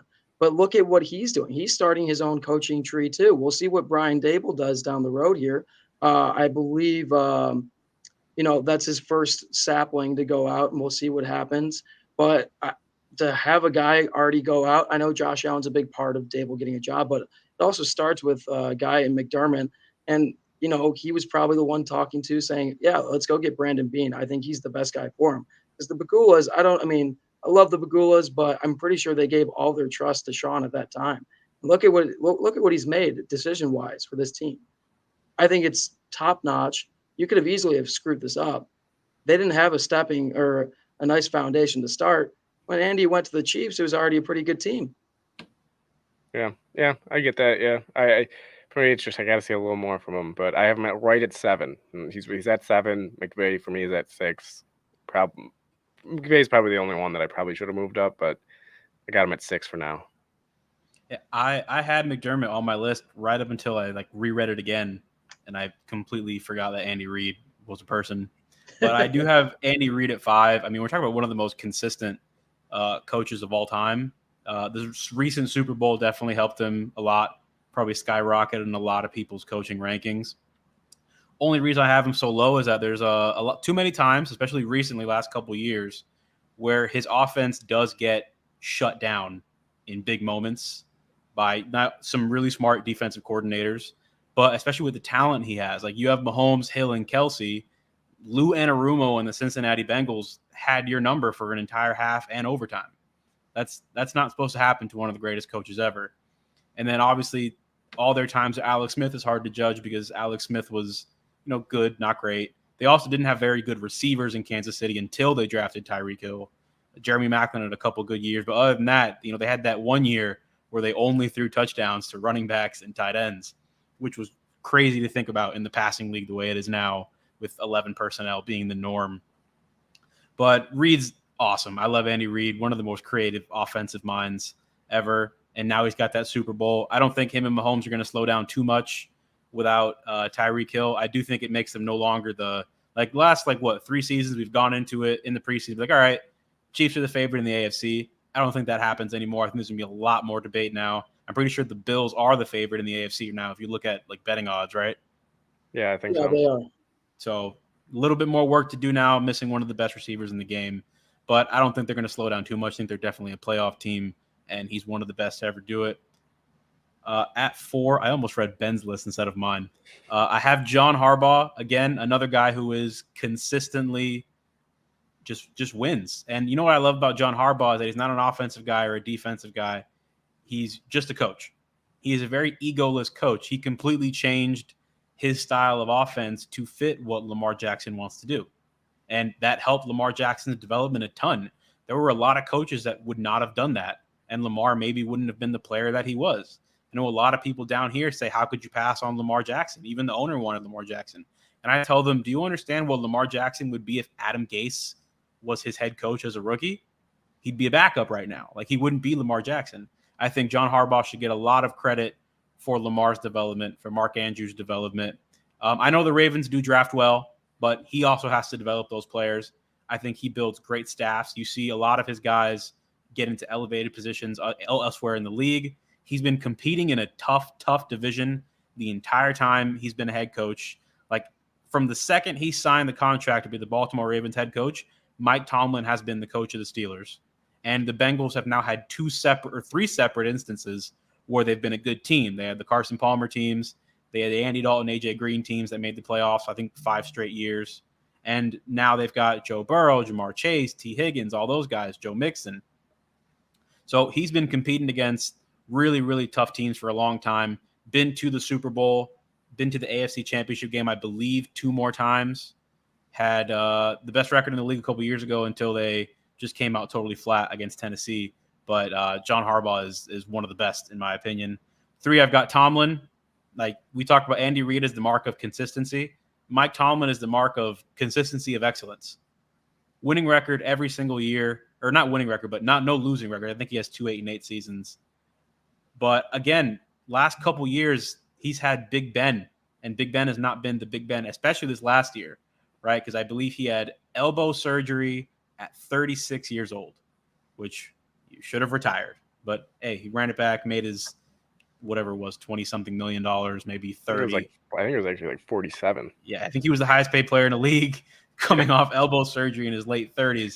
And Mike Tomlin even took that team to the postseason, right? I mean, and they didn't have an easy schedule either. They had to play Baltimore twice and Cleveland twice and Cincinnati twice. I think they played the Chargers on a Sunday night. I remember watching that game. They played Buffalo week 1, right? Week 1, Yeah. They beat us. Heavy schedule, winning record in the playoffs with the corpse of Ben Roethlisberger and a bottom 5 offensive line. So huge shout out to Mike Tomlin. And also, what everyone just forgets, because it's been a while already, he was able to keep Antonio Brown, Le'Veon Bell in check. Like those guys have been bona fide disasters since they left Pittsburgh. He was able to just keep that from us. Like we knew Antonio Brown was a little bit of a nutcase, but we didn't know he was all this. And he got those guys to consistently show up, show out, make the playoffs. I think they went to the AFC Championship in 2016 with those guys. I mean, I think it all started to fall apart once Antonio Brown recorded Mike Tomlin after a playoff game, pretty much calling Bill Belichick a motherfucker or something like that. And that's when we all started to realize that maybe AB is not who we thought he was. And also, people talk about Big Ben. He's not a great leader. Like he's had to do this with his Hall of Fame franchise quarterback essentially wanting to take a back seat, then going on Wednesdays on the radio to trash Antonio Brown or Juju or whoever it is. He had to deal, and let's not all those defensive guys, great players, but big personalities he had to manage. James Harrison. I mean, he took in Minkah Fitzpatrick mid-season coming off of a huge rift with his former head coach and turned him into an all-pro. And he was good as a rookie, don't get me wrong. Minkah was great, but he was an all-pro immediately in Pittsburgh. And he didn't join them until week 3. These are some great feats for Mike Tomlin. Obviously, he has a Super Bowl too. I think the only person in any of our top 5s who doesn't have them is Varable and Mcdermott. But I think we all know Mcdermott at some point is going to win a Super Bowl. Like, hopefully. Wait, we don't say that until we see it. Well, I'm going to knock. All right. I'm knocking on wood right now. I hope he does not, but I know you guys definitely hope he does. 2, I've got Sean Mcvay. I think, yes, he has definitely had talent on the defensive side of the ball, and recently he's had great talent on offense. But let's remember, too, he took Jared Goff to the Super Bowl. That was my next point. He took over a dumpster fire of an organization. Like, they had Les Snead, who's very aggressive, but when you're very aggressive and you don't have a good coach, you've just got a really expensive bad team. And that's what they had in St. Louis / Los Angeles for those 5 years before Sean McVay got there. I mean, when they drafted Aaron Donald, their defensive line had Aaron Donald, Robert Quinn, Chris Long, all those guys. They weren't sniffing the postseason. Like we talked about Jeff Fisher, 7-9 every year. Sean McVay comes in, coming with Jared Goff in his second year. Jared Goff doesn't win a single start as a rookie, and they are, I believe, a playoff team immediately in 17. 18, they're in the Super Bowl. And, of course, the guy got number 1 shut him down in that Super Bowl. I believe the Rams had 3 points. It was 13-3. Sean McVay is, in my opinion, excellent. And I think now that he has really, really good talent at both the quarterback and wide receiver position. We're seeing that he's not, well, I was going to say he's not going anywhere, but I think he is going somewhere. I don't think Sean McVay is going to do this for very much longer.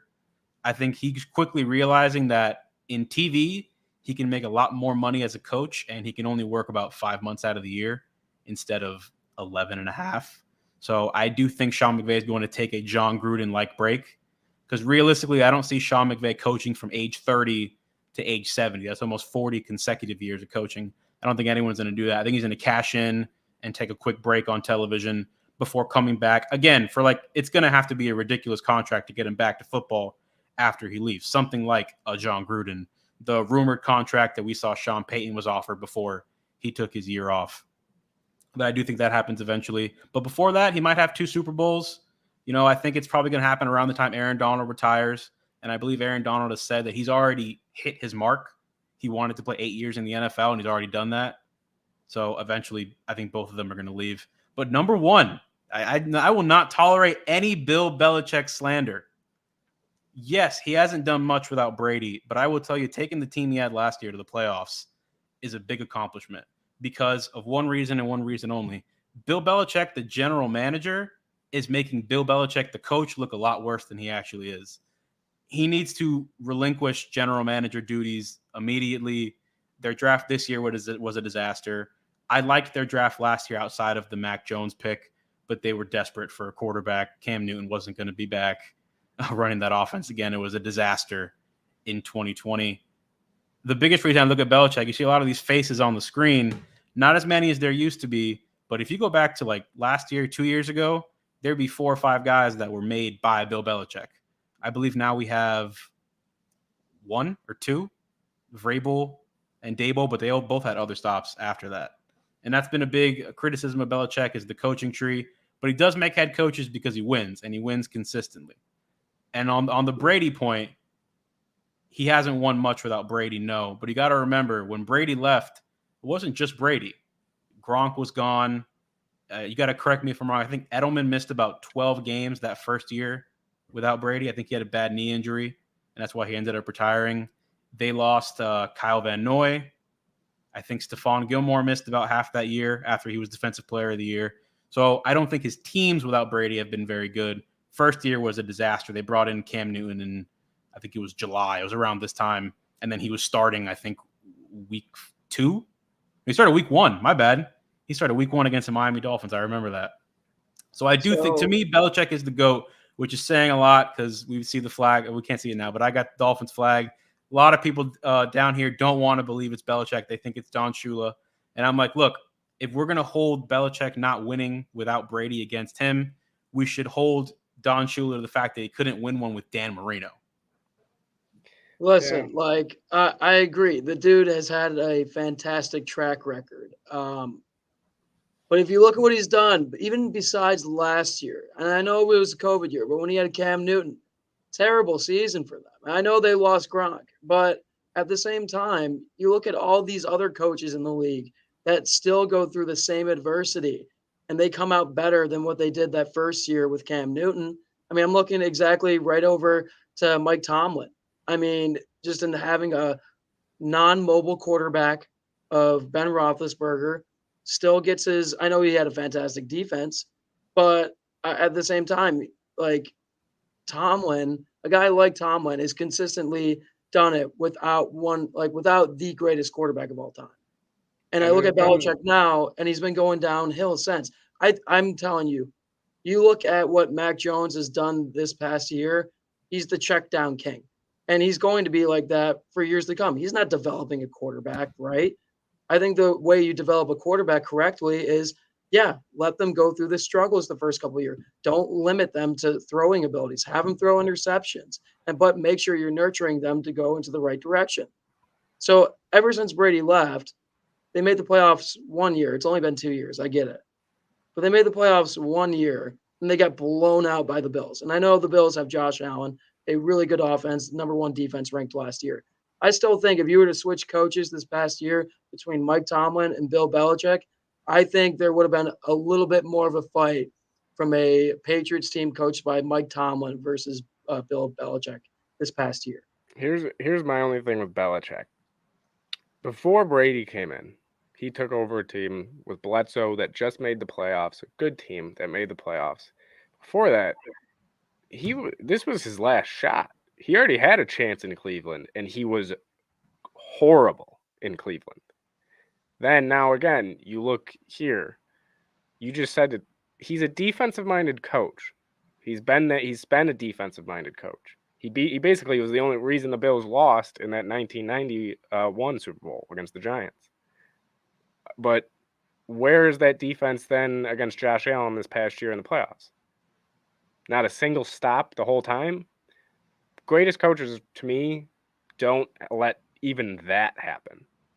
Even 47-17, they didn't even it wasn't even close. Allen, the Bills' offense didn't get a shot to be stopped. So for me, look, he's still one of the greatest ever. I mean, at least defensively. But I've known plenty of Pats fans, especially ever since Brady left.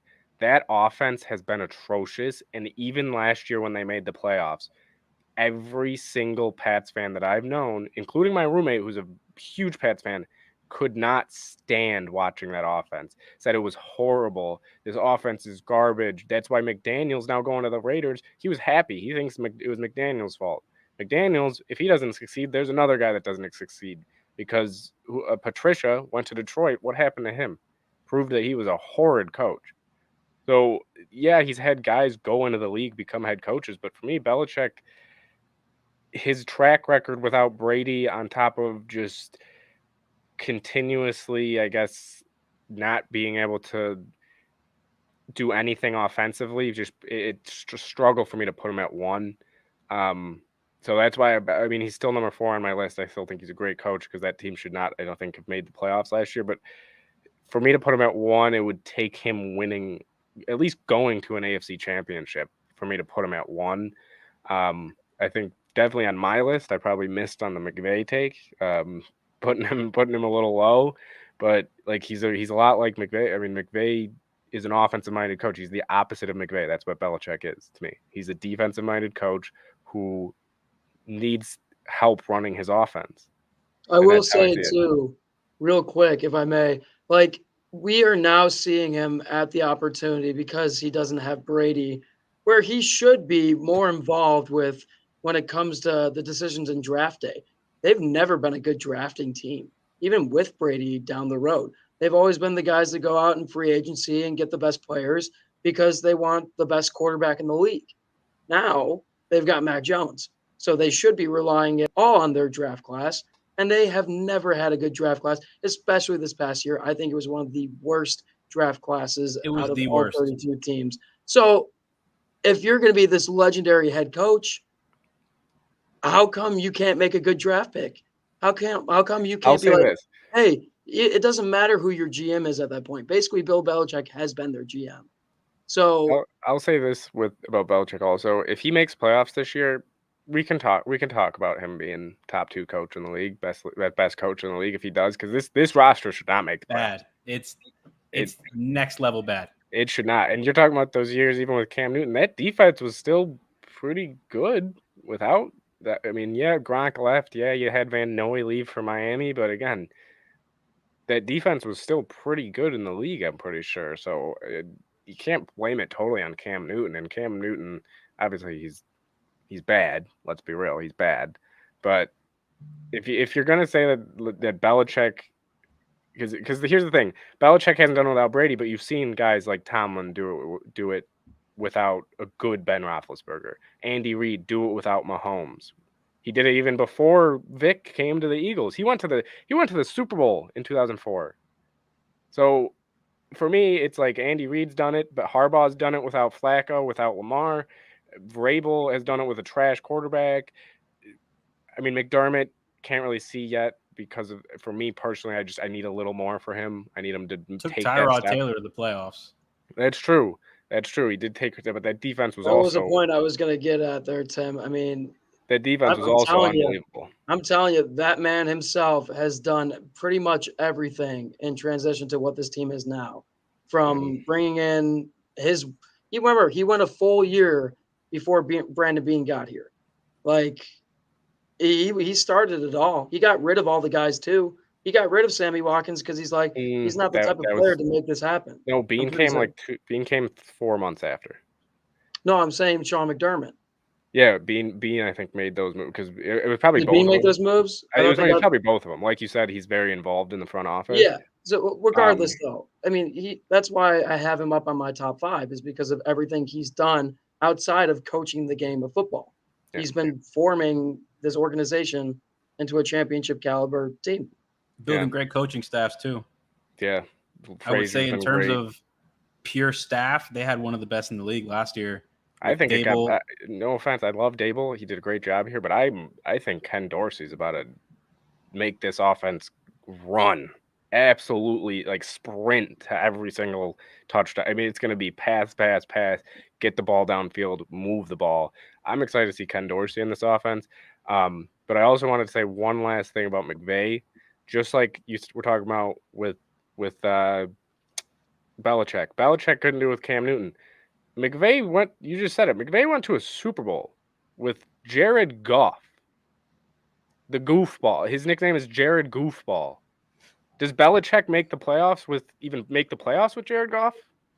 Well, is 2018 Jared Goff better or worse than rookie Mac Jones? But again, was it Mcveigh making him that good? I think. Oh, remember Jared you got said a that skeleton, and then you got a big chunky bear at quarterback for both of those ones.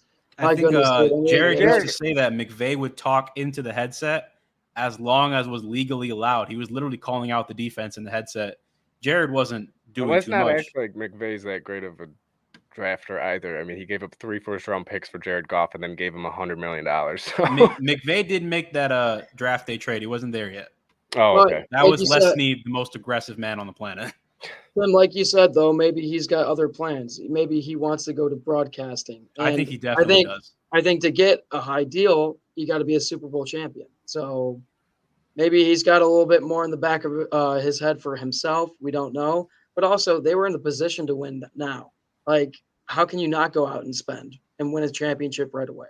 I think McVay stays as long as Aaron Donald does. I will say this. I think we have the top 6 head coaches, though. I mean, I definitely think I missed on the Varable one. I think I took way too much into account that I hate Ryan Tannehill. I mean, I'm sorry, I do. I think he's horrible. I really do. So I think we can all agree that the top 6, Andy Reid, Mike Tomlin, John Harbaugh, Bill Belichick, Mcveigh, and McDermott. Is there another guy we could put in there? Everyone else that I'm thinking of just hasn't done enough yet. I need to see a little bit more. They just haven't been doing it that long, right? Like LaFleur consistently wins 13 games. Like Matt LaFleur wins 13 games as often as it rains. Yeah, and it's so hard to judge too. He's got Aaron Rodgers. When you look at these divisions coming forward for this upcoming year, like you might have some solid teams with really good head coaches. You look at like Mike Tomlin. I think he'll be fine just because of his history and never being a team below 500. But you look at also like John Harbaugh. Like if he doesn't have a healthy Lamar, is he going to go through a bad season again? And is it slowly going to wear on his his career and his legacy if they don't start winning games and winning their division and being in the playoffs consistently? You look at the AFC West. I mean, you got a bunch of newer head coaches down there, especially. It might be time if someone takes over, they're going to start pointing the finger at Andy Reid. It's consistency that you're looking for. And I think we named some pretty consistent coaches, at least in this top 6. So I think we've come up with some good list, boys. I got one last question. Does Bruce Arians make this top 5 list if he's still coaching? No, and that's the reason why I'm not huge on Bill Belichick even being in the top 5 is because he had Tom Brady for all those years. So I will also say this, there's not a huge pool to choose from this year specifically because there were 9 coaching changes this offseason. Or actually, no, I think I counted the Raiders in that. So yeah, I think it's 9. We only had 23 coaches that were coaching their team last year, which is crazy. One did come back though, Doug Peterson, so we already knew him. He's another one. I think if he can consistently win a little bit. I mean, look, if he turns around Jacksonville, I'll call him the greatest coach to ever live in any sport. Oh, you know what? One dark horse I just thought about, that we still need more to see as a head coach, but could ultimately be maybe like a Mike Tomlin down the road. Frank Reich. I think he's a good head coach. He's a good quarterback whisperer. He's starting to take that dip, and everybody For had him what up he's here had, after I think he's maintained a decent track record. This reminds me of this Colts team should have been better. This Colts team should have been in the playoffs. It should have been better. Obviously, they choked against the Jags, but dude, I'm telling you, he has one of the best rosters in the league. I know, but the quarterback position is so important, and for what Wentz has been through, I don't think Wentz on any team right now is like a for sure. Okay, we're making the playoffs. I think he's terrible. I think he's just gone through so many injuries, especially his knees. He doesn't look the same, and I think they just had such a good system in Philadelphia, and the way that Nick Foles stepped in, it worked out, obviously. But since then, I mean, he hasn't even been the same. Like, even in Philly, he wasn't the same. So I think, and look out. I mean, Matt Ryan in Indianapolis, I'm just saying, it's going to be a lethal offense, and they already have a pretty good defense. Reich reminds me a lot of Kyle Shanahan, right? The only 2 times Kyle Shanahan has had just literally average quarterback play, he's gone to the Super Bowl and he's gone to the NFC Championship game. Every time Frank Reich gets just literally average quarterback play, the Colts are in the playoffs. Except now Kyle the problem Shanahan is chokes all the time. They've just shrunk in the playoffs, right? Their best playoff performance with Reich was, I think it was losing to the Bills and making it close last year. Mm-hmm. Because they beat a Houston team that wasn't very good the last year with luck. But again, that was with luck. That was the highest end of the spectrum. They went to Kansas City the next week and got smoked. Yeah. We could be talking about Frank Reich as one of the greatest coaches ever if Andrew Luck never leaves. I'll say that. If Andrew Luck never retires, we could be talking about him as one of the Colts best. dynasty right now. Oh, yeah. With that offensive line? Yeah. You know what? Maybe that'll be a topic for next week. We'll do what could have been. We'll do what could have been for a topic, and we'll take some players and coaches of what would have happened if they continued their career. I mean, dude, that whole Andrew Luck thing, still to this day, it's mind-boggling to think of what would happen if he was still in the league. Yeah, sounds good. All right, boys. Well, thanks for joining me for football. Thank you, everybody, for watching. We'll be back next week. It's either going to be Sunday or, we're kind of liking the Mondays now. I'm going to try and do Sunday, but, it's one of the couple days on the weekend or start of the week, so we'll let you know. But thanks for tuning in, everybody, and until next time, we'll see you. Go Bills.